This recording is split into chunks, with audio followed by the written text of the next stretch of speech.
Welcome to the WRAL Daily Download. I'm Grace Holland.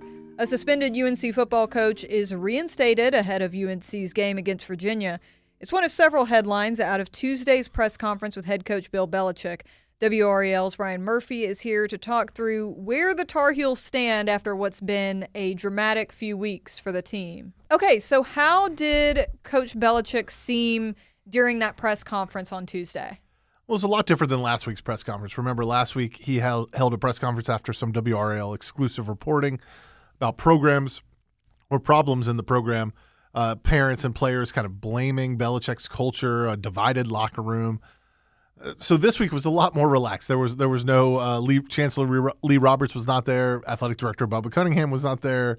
Athletic Director in waiting Steve Newmark was not there. GM Mike Lombardi was not there. So much more regular feel to this press conference. But again, Belichick had to answer questions about some off-the-field stuff. Armand Hawkins, probably the biggest one, the biggest news that came out of it. He was suspended after WRAL's report about allegedly providing improper benefits or extra benefits to a player's family.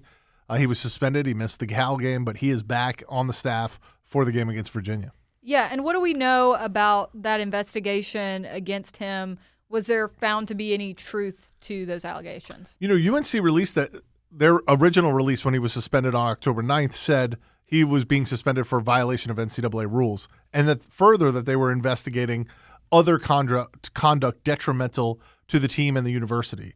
The fact that he's being reinstated, Bill Belichick said he was cleared. We don't know exactly what that means, but that the university did its process. So maybe the suspension was just for the NCAA violation, and they didn't find anything in the conduct detrimental to the team and the university. Okay. And then you also mentioned, that General Manager Michael Lombardi was not at this press conference on Tuesday. And, of course, there's been some interesting details coming out about a trip to Saudi Arabia that he may have had last month. What did we know about that, and what did Belichick say? Yeah, well, Lombardi went on a preseason exploratory fundraising trip to Saudi Arabia. That's what the university has told us. And the trip was paid for, and he was invited by a Saudi individual who we've been told is a college football fan and a supporter of Bill Belichick's. He wanted to support the program in some way. And now this isn't it's hard. This is a weird story because it's got a lot of tentacles to it. Going to Saudi Arabia for money is what most professional sports leagues or most sports leagues are doing at this point. I think North Carolina would, if someone wanted to give them millions of dollars to help support the program, would likely get on a plane and go anywhere. If there was an individual out there who said, hey, I want to donate, I want to do something. So there's nothing inherently wrong with Lombardi taking the trip. The timing is a little strange right before the season. And then Saudi Arabia obviously comes with all kinds of moral quandaries. But they have invested heavily in golf.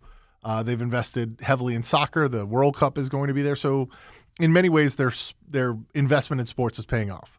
So there's that part of the story.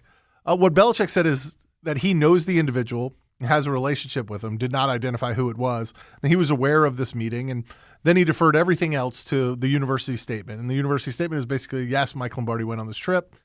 No, he did not meet with PIF, which is the public investment fund that has funded a lot of these sports ventures from the Saudis. And it doesn't sound like UNC got any investment at this time. Okay. Let's take a quick break right there, and we'll be right back.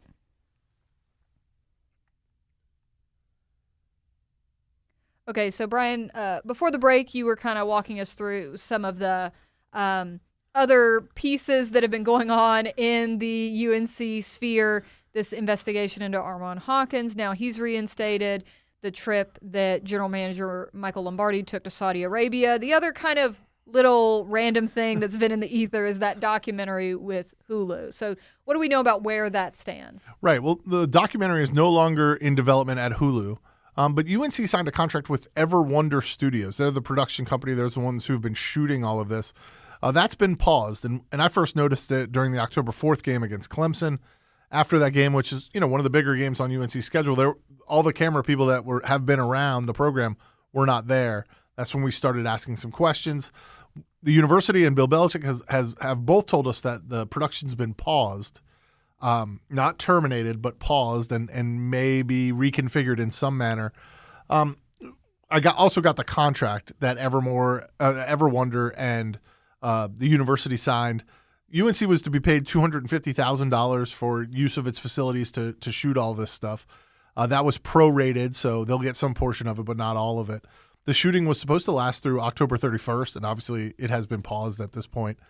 And then Bill Belichick's company, which is run by Jordan Hudson, TCE Rights Management, that's a Jordan Hudson branded company. She's the chief operating officer. They also got the footage. So UNC controls all the footage that was filmed on campus. And Bill Belichick also gets all that footage that was filmed on campus. And so he didn't have to pay for that footage, but he doesn't get to use it until a year after the project airs or 2 years after it's done filming. There are some stipulations, but that was an interesting part of that contract, that not only did UNC sign a deal with Everwonder, but then UNC signed a separate deal with Bill Belichick through his production company, again, run by Jordan Hudson as the chief operating officer, so that Bill Belichick would have access and could use that for personal or professional use down the line. Well, I guess it sounds like that's a wait and see kind of thing. We'll see what happens with that. How does Coach Belichick feel heading into the game this weekend? Yeah, one of the questions I asked him at this press conference, like, there's been a lot of stuff off the field. Like, Bill Belichick went on a book tour, which, made headlines because Jordan Hudson ended up interrupting a question during the CBS interview. This docuseries is another thing that's been looming around the program.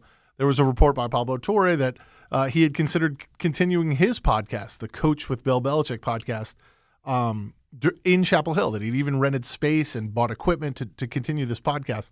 And I asked him if, all this stuff's been a distraction. If he had to do it again, would he eliminate some of that stuff? And he said, which I thought was very interesting, he said that his media obligations in New England were actually far greater than they are here in Chapel Hill, and that he's actually had more time to spend with players, coach players, study film, all that stuff. And so I thought that was a pretty interesting answer.